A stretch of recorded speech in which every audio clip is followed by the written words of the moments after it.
నమస్తే, this is doctor Divya from Ayurkushalam. సెప్టెంబర్ను PCOS లేదా పీసీఓడి అవేర్నెస్ మంత్గా చెప్పుకుంటాము.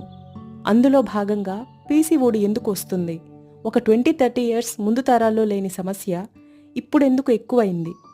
మనిషికి బేసిక్ నీడ్స్ అంటే ప్రాథమిక అవసరాలు అయిన ఆహారం, నిద్రలో మార్పులు రావడం.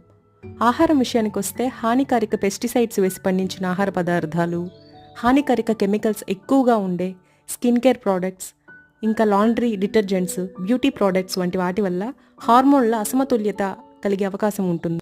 స్ట్రెస్ ఈటింగ్, ఒత్తిడి, పోటీతత్వంతో కూడిన చదువులు, నిద్రలేమి, అధిక బరువు, సరిగ్గా లేని ఆహార జీవనశైలి, వీటి వల్ల శరీరంలో ఇన్సులిన్ రెసిస్టెన్స్, ఇన్ఫ్లమేషన్ అనే ప్రక్రియ జరిగే అవకాశం ఉంటుంది.